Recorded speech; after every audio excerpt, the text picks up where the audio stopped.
I'm starting this video and I'm not sure quite where this video is going to end, and last time I did that I started talking about nipples. So honestly, this could go anywhere. I've realised in my recent life that I've swapped my pair of codependent murdering husbands for an even more codependent murdering pair of husbands, both of whose main character is called Will, who has an empathy problem, who likes dogs, and who works for the police force. So, do I have a type, is the question. Yes, probably. What does that say about me? We'll leave that to be discussed and decided somewhere else in another time. Every single time I'm in a fandom, I always see the same argument from people who are saying that two characters shouldn't be together. And that argument usually goes along the lines of, they shouldn't become a canon couple because that would ruin the characters, or that would ruin their relationship. I think it's interesting why we have this opinion. Let's have a little bit of a examination of this one, should we? So my running theory is that, right, what is my running theory? Okay, this is the point you needed to write down, Gemma, and you didn't. In this specific instance, I'm talking about heterosexual romance, so the romance between man and woman. Romance is used as a way of furthering plot and for not much else. At least I know I do.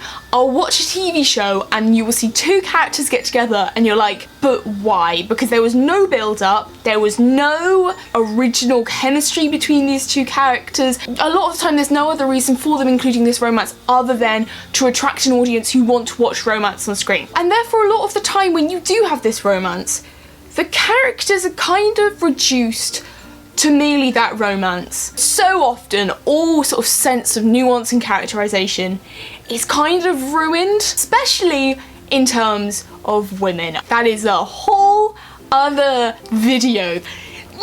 So that is one thing I can definitely see why, especially if an OTP is a heterosexual romance, people would have a problem. Whilst heterosexual couples are written in a certain way, and usually it's kind of bad, at least there's a lot of them, so there is a lot of variety. There are examples where the characters still remain nice, good, complex characters, and their dynamic still remains, you know, good and complex. However, as most of us on the internet will probably know, most of the OTPs out there are same-sex couples. There are so few explicitly together same-sex couples on TV and film, and a lot of the time these same-sex couples are definitely portrayed in a certain way, and that way is that these people, usually their characters are introduced to the story from the get-go with the eventual plan of them getting together, and then when they do get together, that is their sort of plot point done. So therefore this gives the impression to a lot of audience who maybe watch a TV show more casually that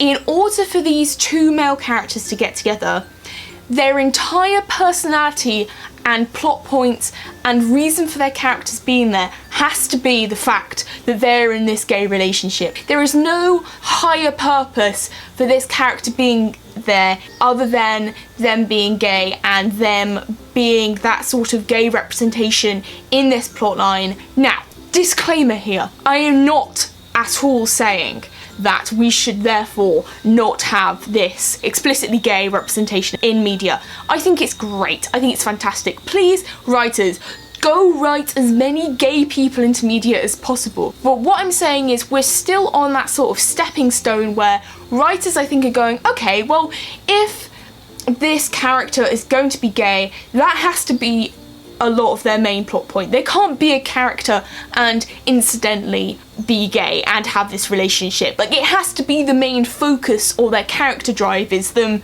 living as this gay person, like the struggles that they live through. And I'm using gay as an umbrella term here. I mean, like, any character under the LGBTQA+ spectrum is included in this. So I can totally see why people go, oh god, please no, don't let these characters get together. Because if that is their only experience with gay characters on TV, then god, I wouldn't want characters to get together, especially when a lot of characters over the time that people do ship have shared this deep, long-term understanding relationship with each other. And I would never want that to be ruined by them getting together and that being writers thinking that that's therefore the only plot point that they can do with these characters. But of course, the tragedy is that the characters who have got this long, shared, complex, dynamic history and genuine charisma together, they are the characters that we need to get into relationships for this good representation, because it shows that people who are LGBTQA+ aren't just defined by their sexuality. It shows that you don't need to introduce a character first and foremost with their sexuality, and it shows that sexuality isn't always just this obvious thing. For example, can you imagine if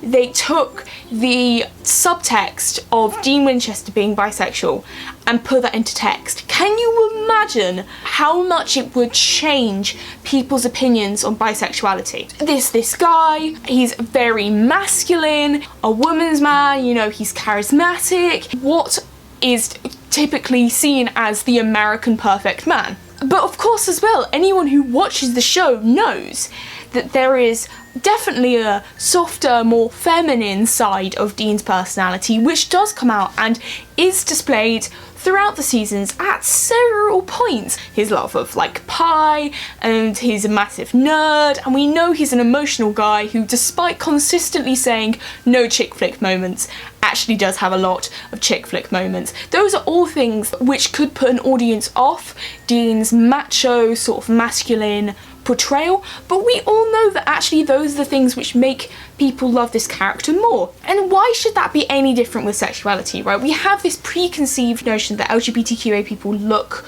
or act in a certain way. So having these characters show, nope, actually LGBT people literally look and act just the same as everyone else is so important. That isn't even taking into account what would happen if Dean and Cass got together. Like, after all of the seasons, after all they've been through, that is the type of representation that LGBTQA people crave and people want. And when people are like, why are you so obsessed with getting these characters together? What I think these people who question this don't appreciate is the fact that to have this sort of representation in media is almost non-existent. The only example that I can think of two people of the same sex who were meant to get together, but because of their ongoing chemistry and ongoing storyline do eventually get together, the closest I've ever seen that come to is Hannibal. If you have watched Hannibal, you know that the writers at the very beginning had no intention of getting Will and Hannibal together at the very end, and it was only through the seasons and watching the two characters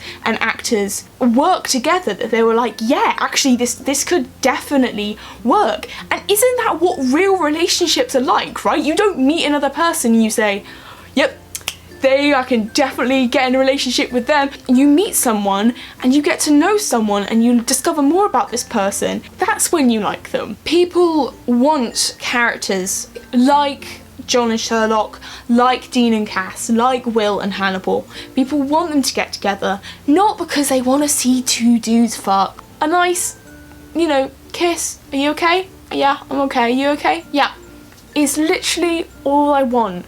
That is all I want. I just want explicitly to show that you are not defined by your sexuality, that your storyline and your main purpose in the storyline of life is not defined by your romantic relationships with other people. My plotline in life is not to be gay, okay? That's not my plotline. It's a part of my plotline, but it's not my plotline. Okay. I hope you guys enjoyed this video. If you did, please give it a like, give it a subscribe, give it a comment down below what you think about what I'm talking about. I have some news. I recently hit 3,000 subscribers and I decided that I'm going to do a Q&A because I've never done one of them before. And I feel like seeing as that's kind of like a milestone, I think every 1,000, at least for the moment, I'm gonna do a Q&A. So in which case, please, if you have any questions for me, comment them down below and you could be included in next week's video, or tweet me at Gemma Donnell. Do that, and that will mean that I will see your tweet, and I will see, tweet me anyway. I like interacting with people. Oh god, what else do I need to say? I can't think of anything. Okay, no, that's it. Okay, right, I will see you soon. Okay, bye.